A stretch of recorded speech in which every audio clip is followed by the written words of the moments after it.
Members, we have a quorum, so I call this meeting to order.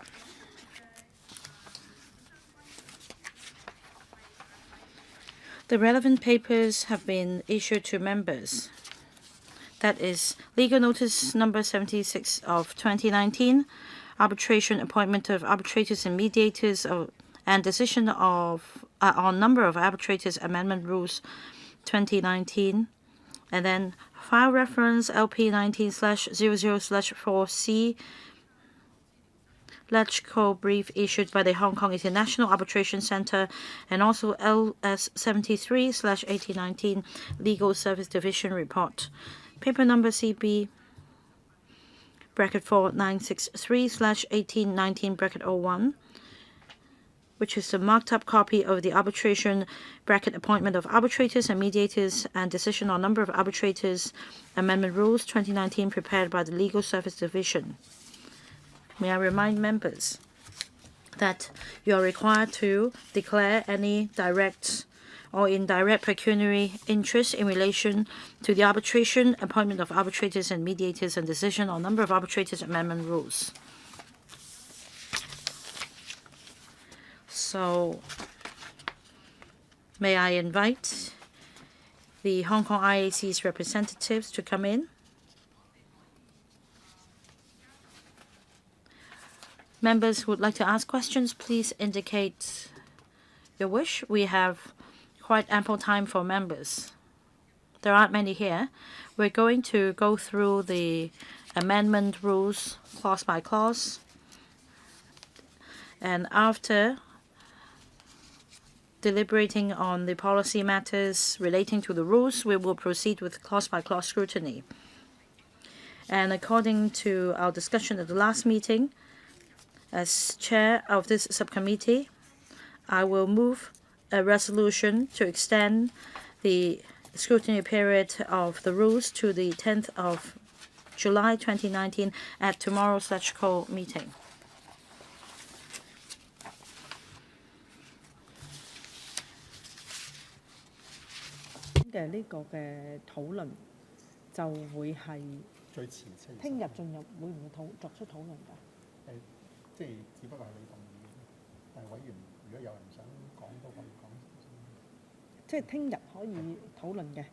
OK，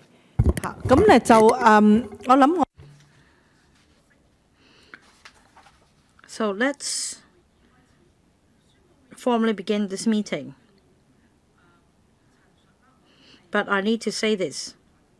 First of all, that I also participate in arbitration matters, and I'm also an arbitrator. So I need to explain that.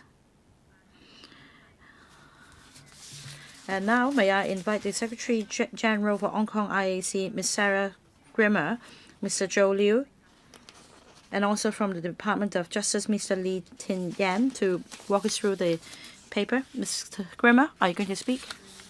Yeah. I'm sorry, I didn't hear the translation of your introduction, so I will introduce the proposed amendments. Yes, okay. Briefly. Very briefly. After okay. your introduction, we would go through the regulation provision by provision. Yeah. Okay, understood. Well, thank you very much. The proposed amendments that the HKIAC is seeking to introduce for CAP 609C fall into four main categories, but there is one main amendment that has motivated the proposed amendments. That is that we would like to insert a new rule, Rule 13(2)A, under which HKIAC would have the power to waive the fee that currently applies to any request to HKIAC to make a decision under the Hong Kong Arbitration Ordinance. At the moment, for a party to an arbitration to request a decision from HKIAC, HKIAC must charge a fee of Hong Kong dollars 8,000 for any request. In some cases, it would seem appropriate that HKIAC have the power to waive that fee for cases where the amount in dispute is small, for example. And what we find in our experience under our cases is that we have, for example, one dispute where more than one decision is required from HKIAC, and the party moving for the decision is required to make 2 payments of 8,000 Hong Kong dollars. So we would be seeking to have the power to waive the fee in certain cases. There are 3 other proposed amendments that are primarily technical in nature. The first is that HKIAC have the ability to amend any of the time limits that currently apply under the rules. This can be important, for example, where a party has not complied with the current time limits and, for example, requests an extension. This is very normal in how we operate under our rules and really is a matter of our internal process. The third amendment that we are moving is that the provision with respect to the delivery of documents or the service of documents under the CAP 609C be amended to align with the delivery of documents under the Hong Kong Arbitration Ordinance. At the moment, that is not compatible. The final amendment that we are proposing is that HKIAC have the discretion to make a decision after the expiry of certain time limits. At the moment, in 2 places in CAP 609C, it is provided that HKIAC must proceed to make a decision.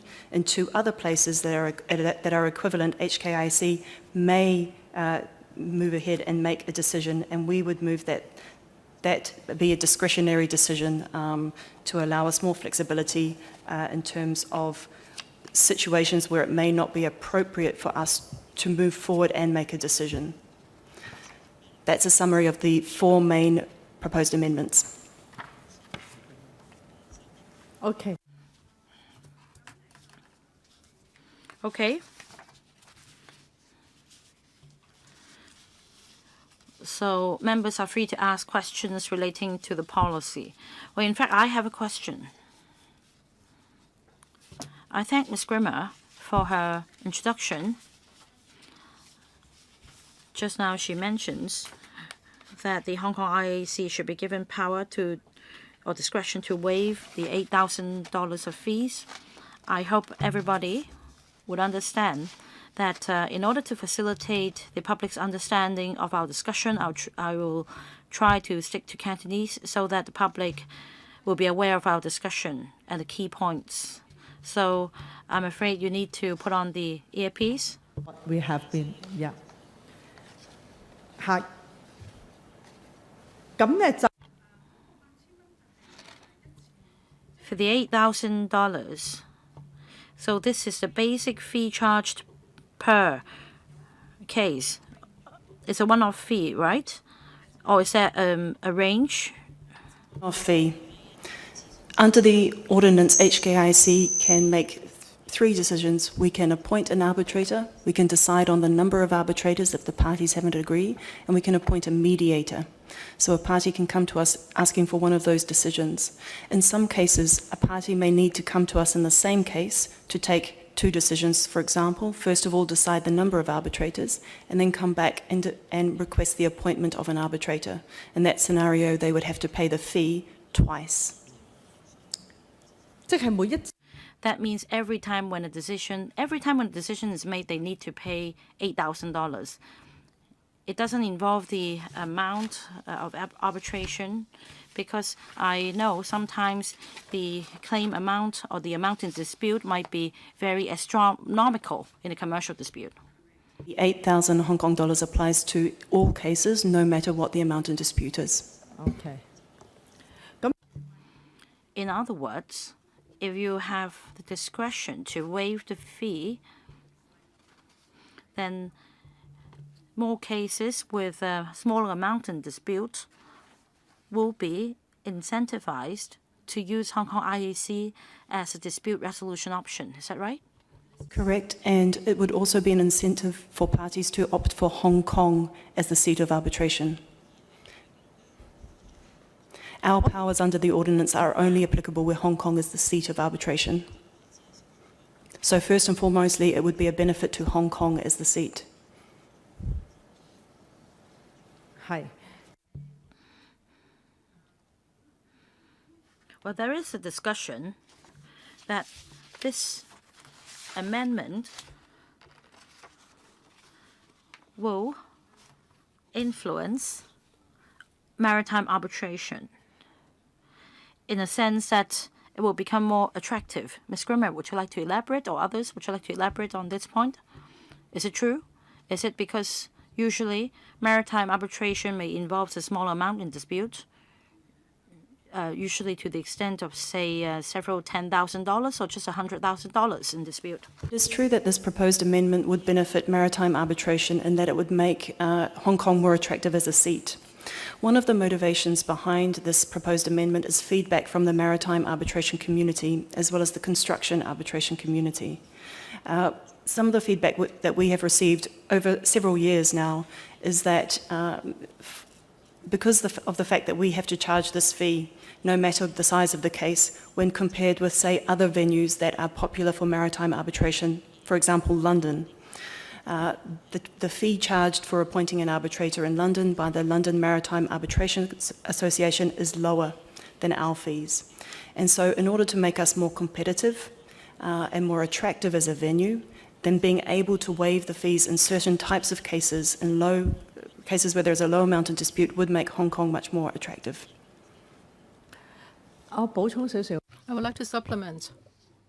In 2015, I organized an international forum on the Belt and Road initiatives, and there is a new maritime Silk Road. An international expert said that on the sea, well, if it's the sea belt, well, along the sea belt there may be pirates. That is, they may rob the cargoes on a ship. So that may involve a significant amount of money, and insurance is also involved, and compensation is involved. So for Hong Kong, we are a very active member of maritime shipping. So if we can attract maritime arbitration to Hong Kong, no matter what the scale is, I think that is great. And I think by nurturing more people in this area, I think is good. And for the City University, several years ago, we started a maritime arbitration research center. It's operated by my colleagues. So if in the future we can encourage more people to join the profession, to become arbitrators, that would be great. And we may be dealing with more high-value arbitrations. Mr. Holden Chow wants to raise a question. Mr. Chow? Thank you, Chairman. For these arrangements to waive fees, Ms. Grimmer has also explained to us. That is, we can increase the competitiveness of Hong Kong as an international arbitration center. I really support that. And just now, I heard about maritime arbitration. You are saying that London is charging a lower fee than us, so we should be more active. So in the past, do you have the statistics? Well, for London, what is the number of cases that they have handled? And in the past, how many cases Hong Kong has handled in terms of maritime arbitration? And I have another question, and actually it's a comment. I am very concerned about high-value shipping industry, and the relevant insurance authority has responded to the profession because the relevant tax will be reduced. Now we are talking about the renting of ships, ship owners, and maritime insurance and maritime arbitration. So we hope that we can attract more members of this profession to come to Hong Kong. So if that can be done, then Hong Kong can really become a big arbitration center. So do you have the relevant statistics? In the past, how many cases have we handled in terms of maritime arbitration?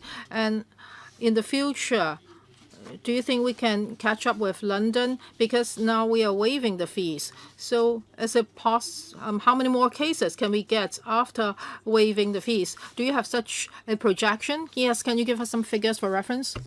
Of course. Thank you very much. So every year, HKIAC administers between 250 and 300 arbitrations.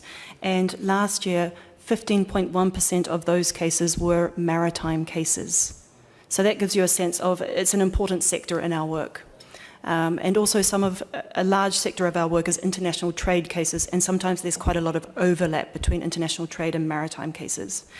I don't have the specific figures for the London Maritime Arbitration Association, but they are much higher than ours. But they are also much higher than any international arbitral institution in the world. They really are the leaders. So they run into, I think it's even into the thousands per year, but I would have to check that. So I think that what steps we can take, we should take to attract more of these cases to Hong Kong. And I'm glad that mention was made of the Belt and Road Initiative, because the government's policy, of course, is that Hong Kong is a leading venue for dispute resolution for Belt and Road disputes. And we do see that reflected in our caseload. We've started to see some Belt and Road disputes come through. And also we have the highest number of cases between mainland Chinese parties and non-Chinese parties. And that has always been a hallmark of HKIAC. And an important part of our cases lie in the maritime field.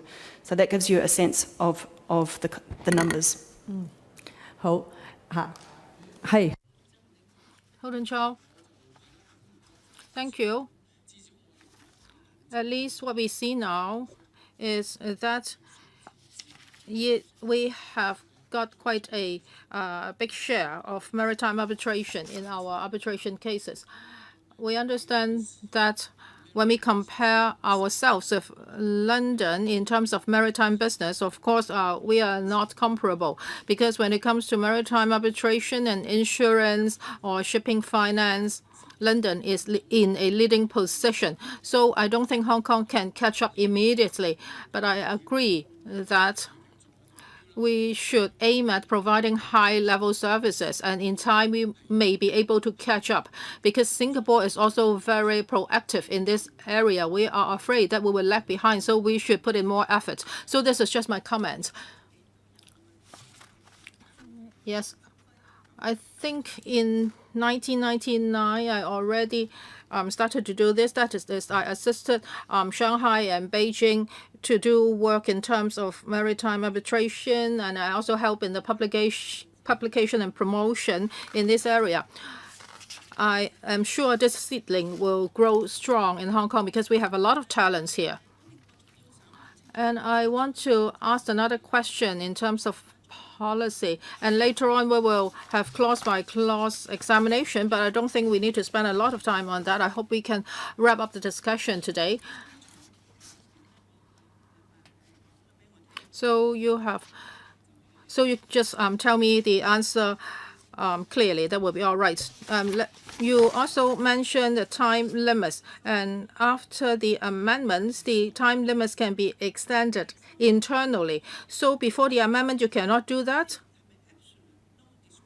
So you have absolute, or you had absolute no discretion before. So what would happen then? What was the problem in the past?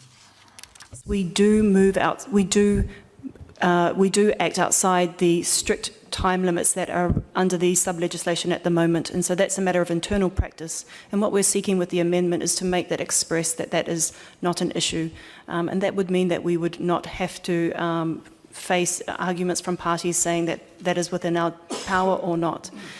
Under the current sub-legislation, what the time limit is that I'm specifically talking about is the fact that we must give the respondent party 14 days to submit comments on any request. That is something that we always do. We must adhere to that.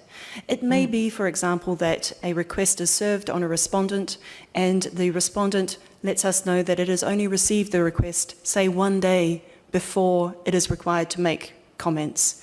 In that situation, it is advisable to give the respondent more time to make their comments, which would then inform our decision. So that is what we are already doing but this amendment is seeking to make that an express power, so there is no issue. 即係 So at present, you are already doing this. So if they have justifications, then you would allow them to extend a time limit, right? Because I was involved in arbitration before. And even though you send an email, the other party may say that they have not received it. Maybe it's because of scamming or other problems. Because you may send out a lot of emails and they may claim that they haven't received certain emails. So in the past, you did have the discretion, but now you want to expressly put it in the rules, right? So for this discretion to extend the time limit, do you need to have reasonable justifications? For example, if somebody claims that they have received too many emails, so that's why some of the emails are lost, or maybe there have been hackers, so that's why they have not received the emails. So do they need to put forward reasonable justifications? Thank you. To be clear, in the current sub-legislation, it is not precluded. We're not precluded from extending the time limits. It's silent. But you are correct that we would only be seeking to extend time limits where the case so justifies. So the wording that we are proposing is that HKIAC may, if the circumstances of any particular case so justify, amend any of the time limits under the rules. Of course, that would not apply to time limits that the parties themselves have agreed upon, which we would be obliged to respect. Oh, thirdly, just now we talked about delivery of a request, and after the amendment, it will be aligned. In the past, there were something at odds. So what was the issue in the past? Can you tell us more?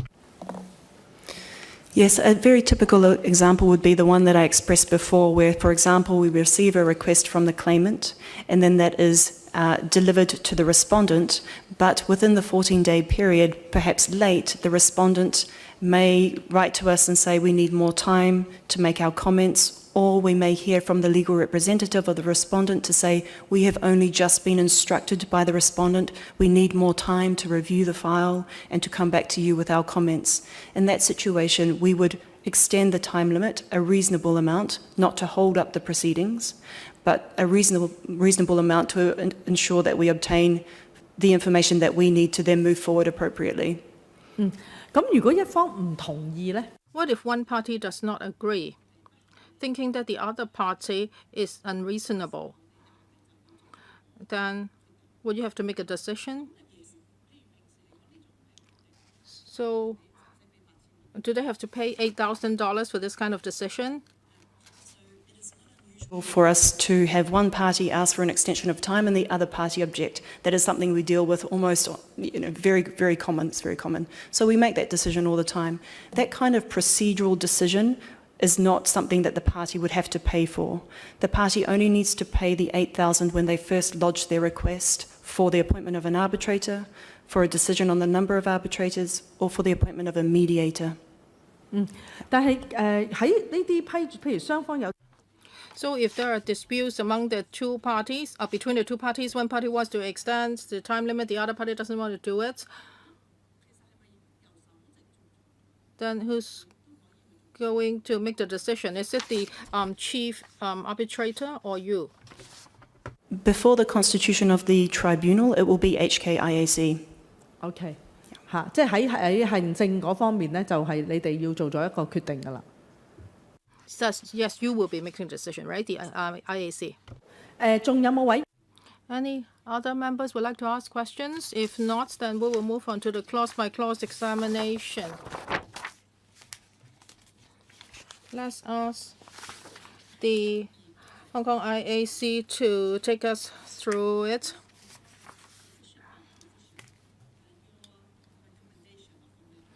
Thank you. Yes, thank you. I will move through page by page. On the first page, the first proposed amendment is to insert the words in parentheses, if applicable. This relates to the first proposed amendment with respect to the power to waive the fee. You see here that under Rule 6, subsection 2, the request must be accompanied by the relevant fee. Here we propose to insert if applicable, which would then link to the power for us to waive. This proposed change is repeated also at Rule 8, subsection 2b, which is 2 pages on. And again, under Rule 10, subsection 2b, on page 5. Then if you turn to page 6 of your document, then you find the central change, which would give HKIC power to waive the fees. So that is on page 6. And我哋都要因為 We also have a Chinese version, so maybe the legal advisor can take a look at the Chinese version as well. So we need to pause from time to time because we have the bilingual versions of the law equally valid. We need to make sure that they're consistent. Any questions from members?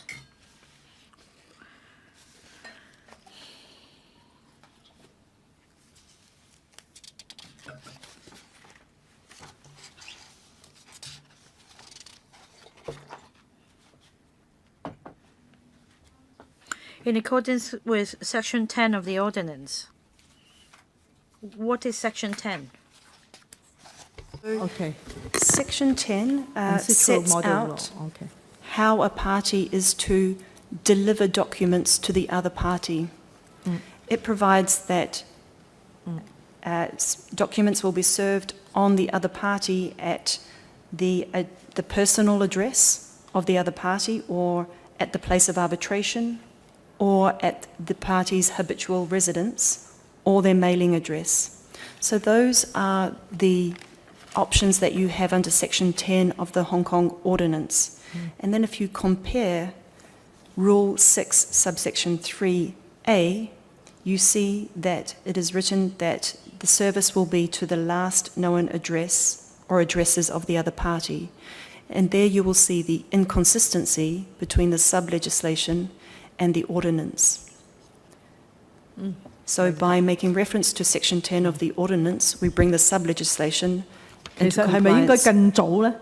Well, maybe it should have been put earlier because this is, according to the Citro Model Law, this is very important. You should have done it earlier. Right, no comment then.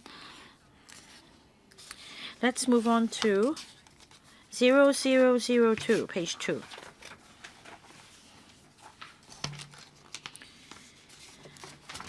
Thank you. There is one other change to on page 0001, which is the deletion of OK Rule 6, subsection 4,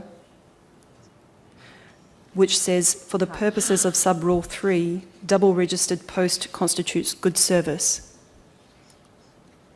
We propose to remove that because that has raised confusion by parties as to whether or not double-registered post is the only way to constitute good service, which is not the case.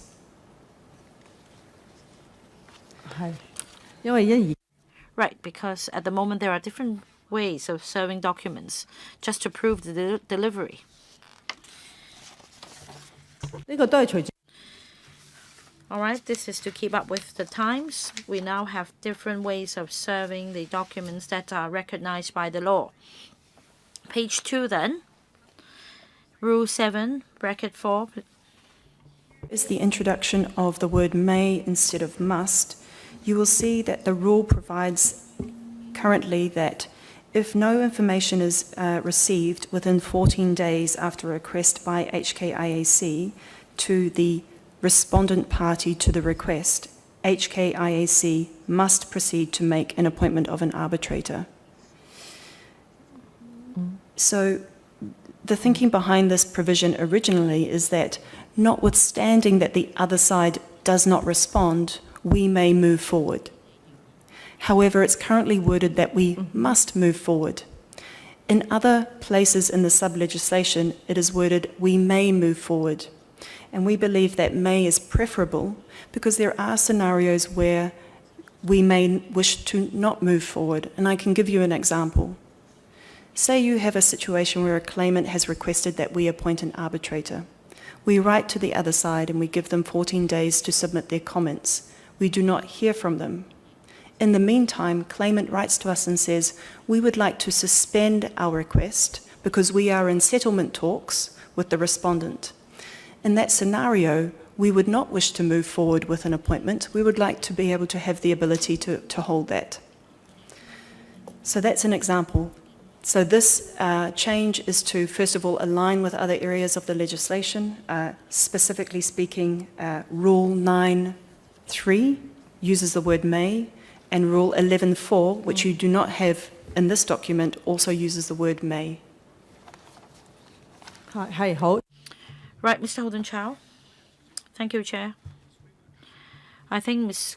Grimmer already explained very clearly. I also pondered on the question of May, but let me ask another question. Take the scenario you mentioned as an example. In some circumstances, one side may want to suspend the proceedings. So if this is agreed by both parties, you may decide not to proceed. You may wish not to proceed, so you can suspend the proceedings.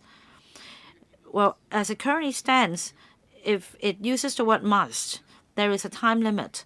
Well, here, if you change it to may, then to a certain extent, you have an option. You can stall it for a bit. Does it mean there is no deadline then? No time limit? Or will there be a deadline, so to speak, that the furthest you can go by extension, by then you need to appoint an arbitrator? Well, Mr. Holden Chow has asked a very good question, because arbitration attaches great importance to procedures and time limit. So it's a matter of how long the wait is, so that no party will possibly abuse this system. It is very important. The way that we manage this kind of scenario is where the parties agree to put the case into abeyance. We take note of that and we do not move forward. Right. At any time, if one of the parties would like the case to resume, then they have the power to unilaterally resume the proceedings because there the agreement for suspension has finished. So the moment a party moves us to then move forward, we move forward under the applicable rules. In terms of practicality, how do we manage the time limits? When a case is in abeyance, we provide a time limit to the parties to give us a status update as to what is happening in the case. And that way we always have a point in time at which we are seeking the parties' information as to what's going on in the proceedings, so that there is no case where the case goes into abeyance and into a dark hole that no one can see. We're always in contact with the proceedings.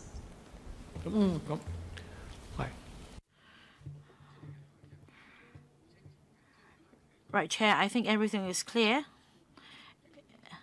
It won't be like Ms. Grimmer said just now, the case won't go all the way into a dark hole. There won't be a lot of uncertainty. So just one other question. You have vast experience in dealing with cases. So in such a scenario, well, let's say if it happens in a way you describe, then say 3 months or so, half a year, you will proceed to appointing an arbitrator. On the case, usually we would put in place a time limit of between 1 and 3 months to check in with the parties. Right. Yeah. Okay, good. 嚇，不過我嘅經驗 Right, but I do have an experience of the case being postponed for a long time for the cases that I participated in. Anyway, if there is no more questions on page 2, let's move on to page 3, Rule 8 2B. We have the repetition of the 2 changes that were mentioned on the first page. So the insertion of the words if applicable, and then reference to Section 10 of the Hong Kong Arbitration Ordinance, and deletion of the double registered post language. OK， All right, consistency. Next, page 4, Rule 9. This is the same change made again, insertion of the rule may instead of must. All right. 睇 Any questions? If there are no questions, page 5. And again here, on page 5, we see the 3 changes that are consistent with the previous changes we've discussed. OK。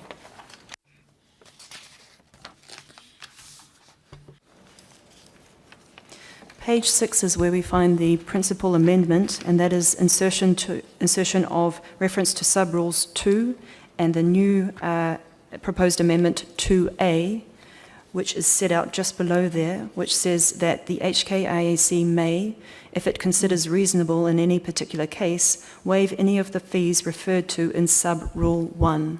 So that there is the power for us to waive fees if we consider reasonable in any particular case. For your information, what we would be proposing to do is to publish a guideline with respect to the kinds of cases that we would consider waiving fees, and that would be measured according to the amount in dispute in the particular case. We have studied the applications we have received under the ordinance between 2015 and 2018 to determine what would be an appropriate threshold, both in terms of making a meaningful contribution to users, but also ensuring that, financially speaking, the impact on HKIAC would not be of concern. And we have determined that the appropriate threshold would be cases under 2.5 million Hong Kong dollars. OK。我就其實都 I see for Rule 13, subsection 1, before the amendment, you also use the word may. You may charge $8,000 for making. you keep the discretion. That wording we would propose to keep as it is. Yeah. Yeah. Yeah. And then I can see from 13 capital A, yeah, you actually have answered our question here, right? I have, yes. Exactly what we discussed Exactly. just then. Yes. Yeah. Okay. Okay. Then let's go to any question. So then go to page 7. Page 7 reflects changes that we would introduce to the forms that parties are required to fill in when they make an application. These are very formalistic changes with respect to what the parties need to tick and notify as to how they've made payment of the fee. Yeah. Okay. Yeah. Some logistic payment. And those are repeated on pages 8 and 9. Oh, because check. Is it because it may not necessarily be check? Correct. Okay. Yeah, good. We also have to update it much earlier. Okay. Page 8. Yes. Ms. Grimmer, please. Yeah. This is the same proposed amendment to the relevant form. Yeah. This is the form, if you need a decision on the number of arbitrators, it's Form 2. This is the form that the party would fill in. And so there we're also amending to update with respect to payment method. 表格2 Form 2. That's another form.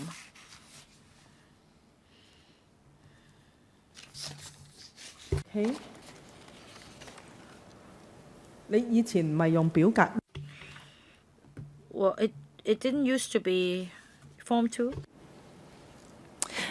So there are 3 forms that are relevant. Okay. Form 1 is for the Yeah. appointment of an arbitrator. Form 2 is for a decision on the number of arbitrators. And Form 3 is for the appointment of a mediator.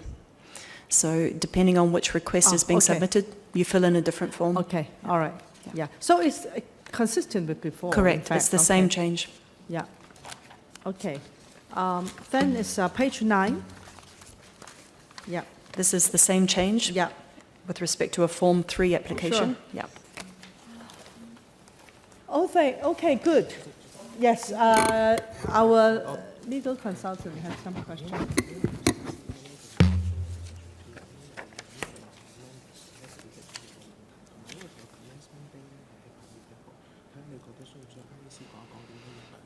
哦，好啊，好啊，好啊，得啦，你俾我睇。OK，好多謝法律顧問啦。 I thank the legal advisor who has raised a point that is for Rule 1-2. You are going to amend them as well. And we would like to have an explanation about your request that the rule comes into effect on the 1st of August 2019. Please explain. Thank you very much. That date is motivated by a calculation of the time that it would take for the legislation to be approved or to pass through the process at this body. And so with a view to, we've worked with the Department of Justice with respect to the timeline that would apply, and so that we believe would be the appropriate date. 最早啦， That's the earliest. 咁我覺得就 Legal advisor, do you have any other comments? Clark, any comments? When I started, I already read out our timetable, so I'm not going to repeat it. I would like to ask members. So we agree to the amendments, right? On the 24th of May at a meeting, I said that we would invite the public and the district councils as well as the two legal organizations to give comments. And the deadline is the 8th of June. So we are done with the scrutiny, and we will see if we receive any written submissions.